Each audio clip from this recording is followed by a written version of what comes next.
Well, hello and welcome to Track Chat, brought to you by bagsracing.com. You join us at Nottingham Stadium, where we've had the Betfred Select Stakes and the Betfred Select Stayers. It's one of the big meetings of 2017. It's got a great history, the Select Stakes. But before then, Enzo, we had a terrific run from Russelina Reggie in the Select Stayers, the second fastest time ever. Extraordinary, as you say, the second ever fastest ever time over 730 metres here in this invitation race. Of course, we picked the runners at the lunch last week for this Select Stayers, and this was all about raw early pace and determination, wasn't it, from Russelina Reggie? Look, he won the Derby Stayers, didn't he, at Toaster on Derby final night? That's always a race that takes some winning.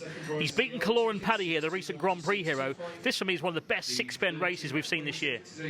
And it was a great performance, pretty much in command from Trap Rise was Russelina Reggie, who's kicked on to win for Jason Bloomfield, Kelly Windebank, and owner young Jack Newland, who's taking out a trainer's licence himself. One of the most enthusiastic young owners around is Jack, and he'd be thrilled with that. And possibly an underrated ground going into this if you take and heed the betting, but nevertheless an absolutely faultless professional performance for Russelina Reggie.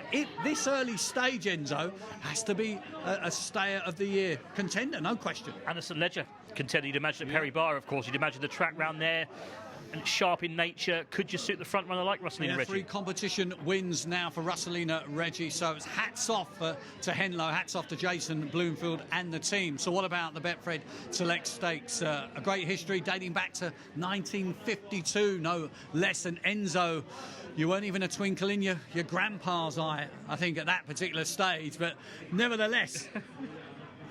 Errol Blythe, of course, commentated in 1952. He commentated on this great performance, and what a race. Dorota's Wildcat. What a race. Striking goal for Kevin Hutton. One of the races of the year, I think, Dorota's Wildcats put in here. What a performance, because Droopy's Buick is on he's right on his hammer here, isn't he, at the third bend? You're thinking, well, you're remembering Buick win the Eclipse from off the pace when he reeled in Tinwell Baz that night here back in November.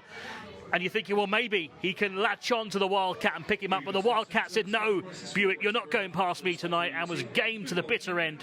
What a run from Kevin Hutton's star. It was such a fantastic start from Droopy's Buick. You felt that maybe the Red had missed it. He tracked level. He'd got that supreme burst of early pace that had nailed him the Derby plate. There's David Usher, Donna Witchells, and Kevin Hutton, the big man, now plotting a victory, possibly. Let's hope. Let's cross fingers for the Brits. Of course, going across the water for the Boyle Sports Irish Derby. Brilliant success, I think, for Dorota's Wildcat, but big credit the runner-up. Second successive year that Droopy's Buick has finished second in the Select Stakes last year behind Domino Storm, and I thought the Bubbly Bluebird, for his team of owners, ran an absolute stormer bit in defeat. Yeah, just on the wrong side, wasn't he, of Buick, who trapped that. We didn't think Buick was going to come away like he did, but Bluebird not disgraced in third. Another good run from him. Absolutely. So, success for Russelina Reggie in the Betfred Select Stayers. Success, of course, for Dorota's. You paid your money, you take your choice in the Betfred Select Stakes. Now, where are we going to next? We're heading south. We're heading south. Don't forget the Ride London cyclists at Paul Millward, Martin Wiley, Mark Burridge, etc. Give generously, I say. And don your Speedos for our trip to the South Coast on next... Wednesday or Thursday? Wednesday. No, hang on. Next week, anyway. Thursday the 3rd, We'll be there sorry. with Speedos on the coast. Well. We're at Brighton and Hove Stadium for the Coral Sussex Cup final. Join us then. See you at Hove.